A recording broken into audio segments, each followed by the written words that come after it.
또 국수 먹고 이제 돌아가야 되는.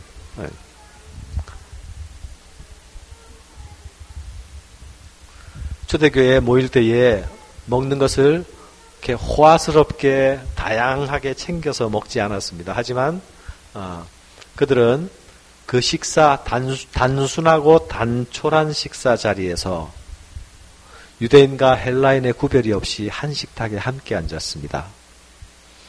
그리스도 사건 이전에는 유대인과 헬라인이 한 식탁에 앉는 일은 상상할 수도 없는 일이었습니다. 네. 유대인의 눈에 이방인들과 식탁을 자리하는 것은 소위 자기들 공동체로부터도 축출당할 위험을 감수해야 될 일이었습니다. 그런데 그리스도인의 식탁은 유대인과 헬라인의 장벽이 없어지는 자리였습니다. 그리고 로마의 시민권자냐 아니냐 이 구별도 없어졌습니다. 종이냐 신분이 또는 주인이냐 이 신분의 차이도 없어졌습니다. 집안에서는 종과 주인으로의 관계이지만 교회로 모일 때는 형제로 모였습니다. 오히려 집안에서의 그 고착되었던 종과 주인의 관계가 교회에서 형제의 관계로 모이는 것 때문에 요즘 같으면 어떻게 했어요? 6일이 1일을 지배하잖아요. 6일 동안 주종관계로 모이면 주일날 형제로 모였다 하더라도 또 바로 또 주종관계로 돌아가잖아요. 초대교회는 그렇지 않았습니다. 주의 날 함께 모여서 주종관계가 무너지고 그리스도 안에서 형제자매로 만난 관계가 돌아가서 일반 집과 사회에서 주종관계를 깨트렸습니다. 그래서 사회가 눈이 둥그레진 겁니다. 로마 시대도 굉장히 엄격한 그 주종관계, 노예제도를 확립하고 있는 그런 구조였습니다. 왜냐하면 로마 시대에도 노예가 주로 생산 노동력을 노예들이 담당하고 있었으니까요. 그 노예들을 충당하기 위해서도 계속 로마는 앞으로 진군하여서 노예들을 잡아왔어야 했습니다. 그러니 그 노예제도가 허물어지는 것은 그들이 전혀 원하지 않는 바죠. 그리고 노예제도를 지키기 위해서 주인에게 굉장한 권한을 주었습니다. 예를 들면 자기 노예가 도망가면 주인이 사형을 집행할 수 있는 권한도 준다거나 당연히 뭐 노예를 매매할 수 있는 권한부터 시작해서 그런데요. 교회 안으로 들어오면 그 로마가 요구하던 질서, 떠받치던 질서가 복음 안에서 다 무너집니다. 한 식탁의 자리에 앉게 되면서 그 차별이 모두 다 없어지고 낮아지고 평준화가 됩니다.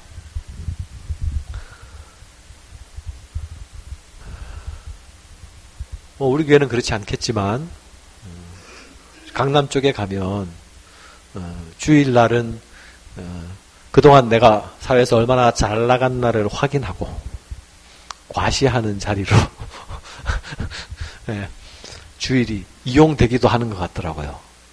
네.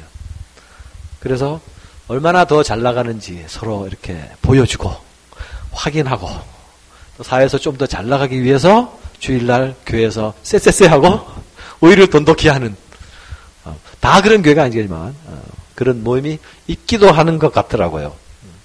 그런데 원래 교회는 그렇게 이익을 위해서 함께 모여서 무언가를 북돋우는 곳이 아니었고요. 함께 그 모든 것들을 내려놓음으로 서로를 격려하고 북돋는 곳이었습니다. 교회의 식탁 교제는 함께 식탁의 자리에 앉는 것만으로도 굉장한 그 혁명적인 사회적 변혁을 일으키는 것이었지만 그 내용이 서로 빵과 잔을 나눈다는 것에서 더 큰 신학적인 의미가 함께 식사하는 자리에 있었습니다. 주님께서 빵과 잔에 대한 새로운 의미를 부여하시고 너희는 나를 기념하라고 말씀하신 그것이 그들이 모일 때마다 지켜졌습니다. 그래서 식탁 공동체는 또한 성찬 공동체가 되었습니다. 종교개혁 시기 전까지만 하더라도 이 성찬은 굉장히 중요한 자리를 차지하고 있었습니다. 그래서 종교개혁 할 때에도 저희 로마 가톨릭의 성찬론과 개혁자들의 성찬론을 가지고 오랫동안 서로 논쟁을 했습니다. 네가 옳으니 내가 옳으니.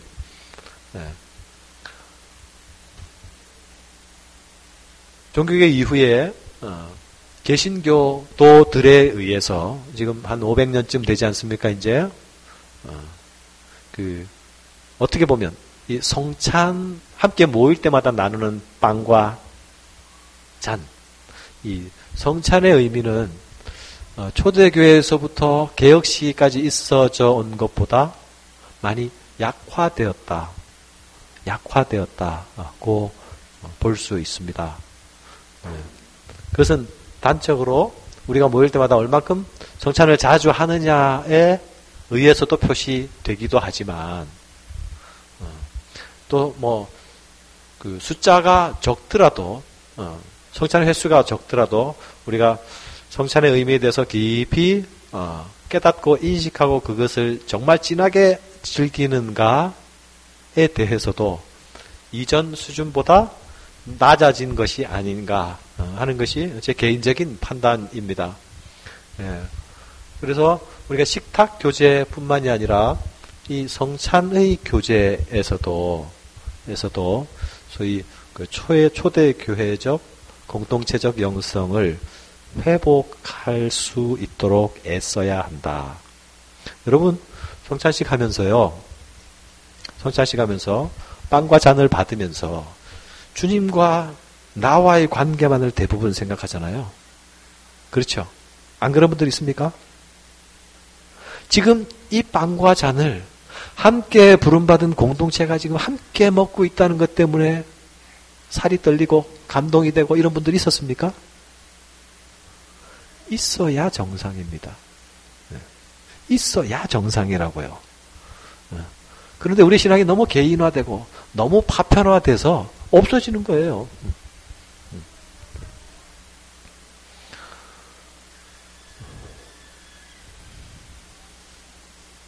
그들은 모일 때마다 예수 그리스도의 죽음에 대하여서 말하였고 또 다시 사신 부활에 대해서 이야기했습니다. 그리고 그분의 생명 주심에 대해서 이야기했고요. 함께 식탁을 둘러앉아서 나누면서 그리스도와 장차 함께 식탁에 앉게 될 것을 이야기했습니다. 그래서 초대교회 식탁 교제는 그들의 정체성을 나타내는 아주 좋은 방편이 되었습니다. 그들이 얼마나 탄탄한 연대를 가지고 있는지 그들의 연대감을 나타내었고요. 그들이 얼마나 친밀한 관계로 교제하고 있는지 그들의 친밀감을 나타내는 방편이 식탁 교제였습니다. 우리 교회에 보니까 이 탁구대가 이렇게 쫙 벌어지면 환상적인 식탁이 펼쳐지는데 보면 계급화되어 있는 것 같더라고. 식탁이 이쪽은 보통 청년 일부 블록이 딱 형성되는 것 같고 그 블록에는 이렇게 껴 들어갈 자리가 없어. 네? 그리고 또 저쪽에는 또 뭐 어떤 블록이 이렇게 형성되는 것 같고, 예. 그 안에 우리 안에서 서로 가까운 그룹이 있는 건 나쁘지 않습니다. 그러나 그것이 조금 흐름해서 누가 기웃거리고 누가 끼려고 할 때 언제 끼일 수 있는 여지가 있는 것이 좋습니다. 무슨 말씀을 드리는지 알겠죠, 그죠? 그 블록이 탄탄해지고 강해질수록 교회를 세우는 데는 도움이 되지 않습니다.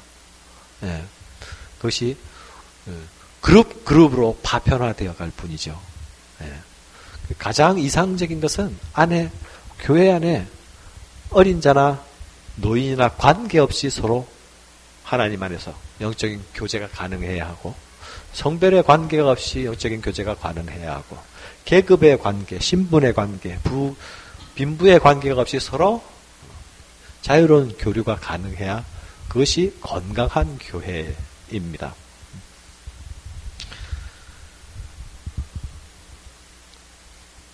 초대교회 공동체가 그러한 그 서로 섬김으로 자신들의 신앙을 상징적으로 잘 표현해 낼 수 있었습니다. 그것은 그들이 함께 모일 때마다 꼭 필요한 일이기도 했지만 또한 그 꼭 필요한 일 가운데 자신들이 믿는 바가 무엇인지를 드러내는 상징적 도구가 되기도 했습니다. 그러니 우리는 교회로 모일 때에 우리에게 꼭 필요한 일들을 할 때마다 그 안에 우리가 믿는 바가 무엇이고 우리가 추구하는 가치가 무엇인지를 항상 담아내기 위한 노력을 해야 합니다. 사회에서 이야기하는 효율성, 합리성, 경제성 이것이 최선의 것이 되어서는 안 됩니다. 교회는. 그것이 똑같이 최선의 것이 되면요. 교회가 세상의 가치와 달라질 것이 없습니다.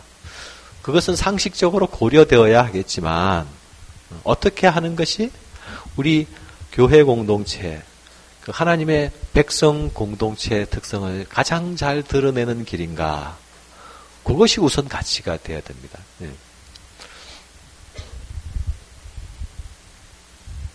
또한 그들이 이 식탁교제를 통해서 그들의 믿는 바를 상징적으로 잘 나타낼 수 있게 된 것은 그들에게 서로 사랑의 돌봄, 사랑의 섬김이 있었기에 가능했다. 그들에게 그런 의지가 있었다, 그런 소원이 있었다 할지라도 지속적인 이 사랑의 수고와 사랑의 인내가 없었다고 한다면 그 소원을 밖으로 표현해내고 그 소원을 공동체 안에서 실현해내고 그리고 그것을 통해서 사회를 향하여 도전해내는 일까지는 하지 못했을 것이다. 그래서 공동체 안에서 이루어지는 가장 작은 섬김도 그것이 한데 어우러져 가지고 우리가 누구인지를 나타내는 선언의 일부분이 될 수 있습니다. 그리고 우리가 모아져서 우리가 누구신지를 드러내는 선언을 할 수 있게 될 때에 그것은 분명히 사회와 세상을 향해서 도전을 줄 수 있습니다. 이 일은 교회 공동체에 속한 모든 사람들이 함께 소원을 가지고 자기를 부인하고 공동체 앞에 드려 자신이 헌신되기를 소망할 때에 하나님께서 이루어 가실 일이라고 생각합니다. 오늘 여기까지 하고 다음 주에 섬김과 책임 부분을 생각하겠습니다. 기도합니다. 의로가신 아버지, 주께서 주의 교회를 긍휼히 여겨주시어서 교회에 속한 모든 사람들을 주님 그 심령을 격려하여 주시고 주님 앞에 품는 소원을 주께서 연락하여 주시어서 우리의 숨쉬는 이 땅의 날들 동안에 우리의 수고와 섬김을 통하여서 하나님의 교회의 거룩과 영광이 드러나는 것을 볼 수 있는 축복을 허락하여 주시옵소서. 우리를 통하여서 교회의 교회됨이 드러나고 나타낼 때에 우리가 그것을 누릴 뿐만 아니라 또한 그것이 세상을 향한 선포의 도구가 될 수 있도록 주님 우리 모두를 축복하여 주시옵소서. 예수님 이름으로 기도합니다. 아멘. 수고하셨습니다.